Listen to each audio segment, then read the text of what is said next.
Karena begitu besar kasih Allah akan dunia ini, sehingga Ia telah mengaruniakan anaknya yang tunggal, supaya setiap orang yang percaya kepadanya tidak binasa, melainkan beroleh hidup yang kekal. Salam Bapak Ibu, Saudara sekalian yang diberkati oleh Tuhan. Pada saat ini saya akan menjelaskan tentang penebusan Sang Raja atas umat manusia yang berdosa. Manusia diciptakan menurut gambar dan rupa Allah. Dosa adalah perbudakan. Di dalam Injil Yohanes pasal 8 ayat yang ke-34, dan kata Yesus kepada mereka, "Aku berkata kepadamu, sesungguhnya setiap orang yang berbuat dosa adalah hamba dosa."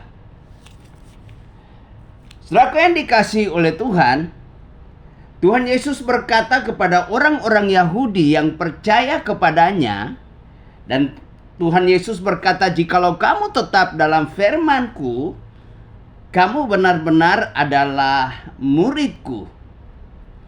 Dan kamu akan mengetahui kebenaran, dan kebenaran itu akan memerdekakan kamu." Jawab mereka, "Kami adalah keturunan Abraham dan tidak pernah menjadi hamba siapapun. Bagaimana engkau dapat berkata, kamu akan merdeka?"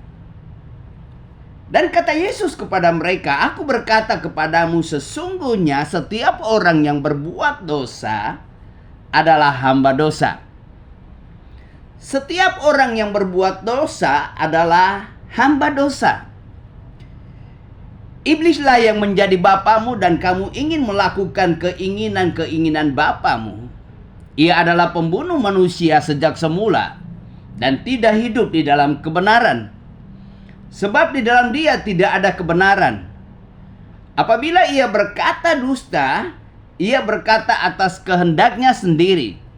Sebab ia adalah pendusta dan bapa segala dusta. Dosa adalah perbudakan, di mana oleh karena manusia telah berdosa, maka iblis merebut kehendak bebas daripada manusia. Sehingga manusia tidak memiliki kehendak bebas lagi karena diperbudak oleh dosa itu sendiri. Manusia diperbudak oleh kesalahan itu sendiri, oleh pelanggarannya itu sendiri.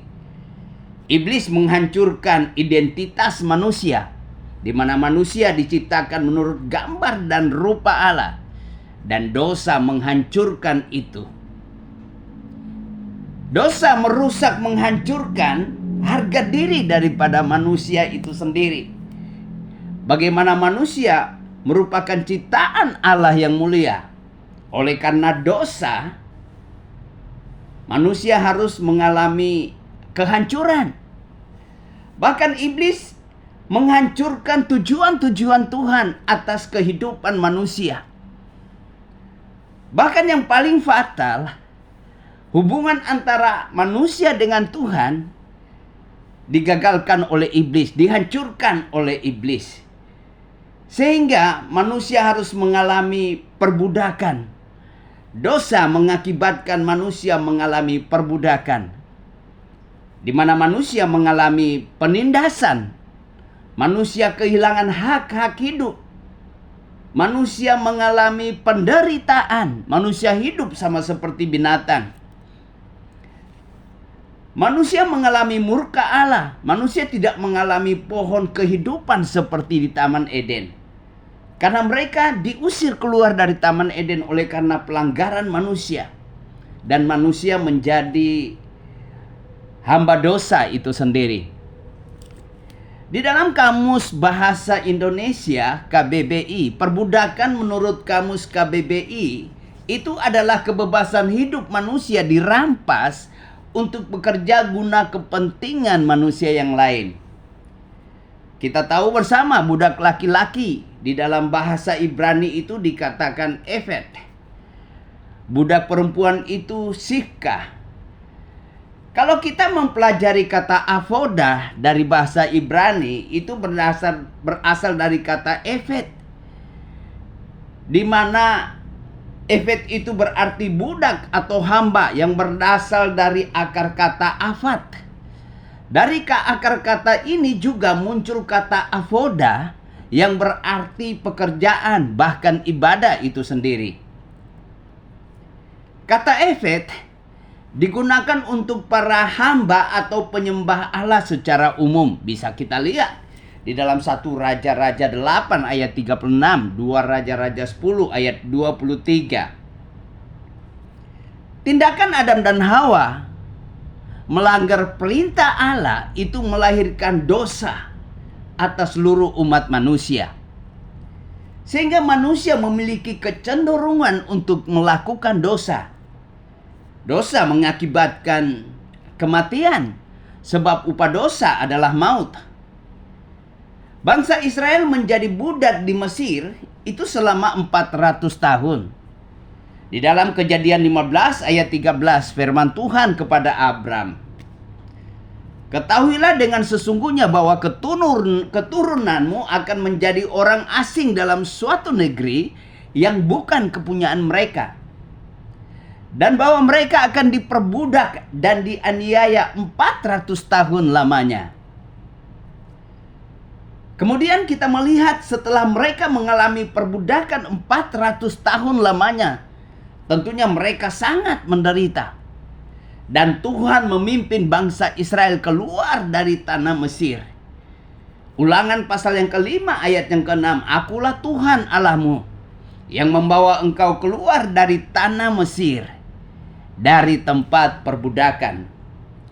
Keluar dari perbudakan, gambaran dari penebusan Tuhan atas seluruh umat manusia. Di dalam Yesaya 43 ayat yang ke-11 dikatakan, Akulah Tuhan dan tidak ada juru selamat selain daripadaku." Bahasa Ibraninya katakan, Anoki Adonai, ve'ein mi baladai Mosia. Di dalam perjanjian baru, bahasa Yunani digunakan akar kata yang sepadang dengan kata Eved, yaitu doulos. Istilah doulos itu digunakan sehubungan dengan seorang yang menjadi milik sesamanya. Kita melihat asal mula dosa itu sendiri. Di dalam Kejadian 2 ayat 16, "Semua pohon dalam taman ini boleh kamu makan buahnya. Tetapi Tuhan berkata, pohon pengetahuan yang baik dan yang jahat jangan kau makan buahnya. Sebab pada hari engkau memakannya, pastilah engkau mati." Akhirnya manusia yang adalah ciptaan Allah terpedaya oleh siasat iblis untuk memberontak kepada Sang Pencipta. Kemudian apa yang terjadi? Mereka memakan buah yang dilarang oleh Allah itu. Kemudian, maka terbukalah mata mereka berdua dan mereka tahu bahwa mereka telanjang. Lalu mereka menyemat daun pohon ara dan membuat cawat. Ketika mereka mendengar bunyi langkah Tuhan Allah berjalan-jalan di Taman Eden itu, bersembunyilah manusia itu dan istrinya terhadap Tuhan. Tetapi Tuhan Allah memanggil manusia itu dan berfirman kepadanya, "Di manakah engkau?" "Adam, Adam, ayeka, di manakah engkau?"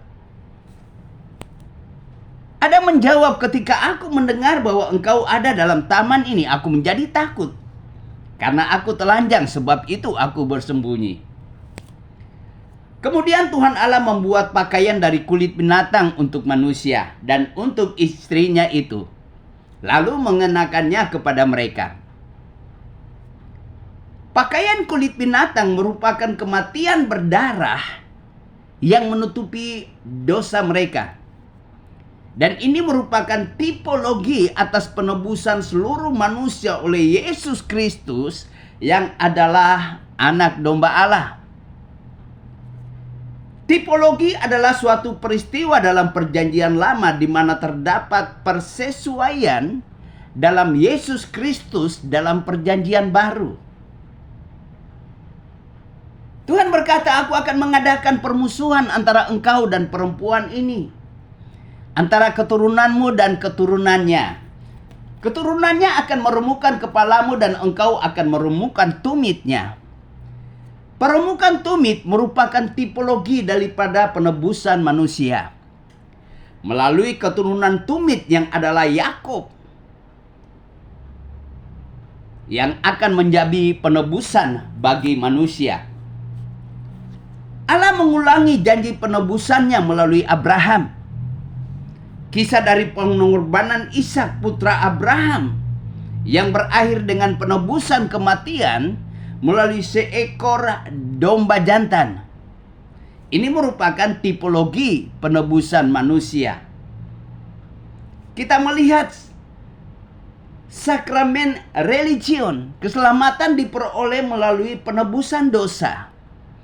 Persembahan korban bagi pengampunan dosa ini merupakan tipologi penebusan daripada manusia itu sendiri. Kemudian janji keselamatan bagi manusia dinyatakan.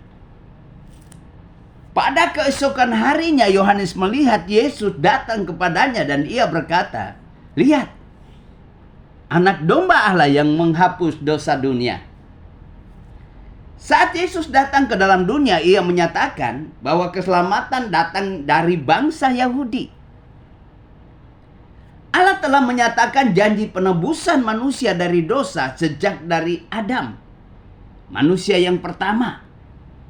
Kemudian Abraham, Ishak, Yakub dan bangsa Israel. Allah tidak pernah berubah dengan janji penebusan dan yang dinyatakan dengan manusia.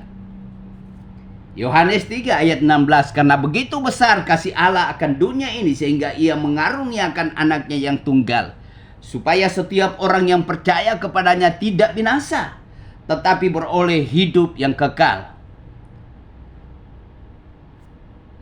Ada kehidupan yang kekal yang Tuhan nyatakan bagi setiap mereka yang percaya kepadanya. Dosa mengakibatkan manusia harus mengalami kematian. Tetapi kasih daripada Sang Raja melalui penebusan di atas kayu salib membuat setiap kita beroleh kehidupan yang kekal. Yohanes 1 ayat 12 berkata, tetapi semua orang yang menerimanya diberinya kuasa supaya menjadi anak-anak Allah, yaitu mereka yang percaya dalam namanya.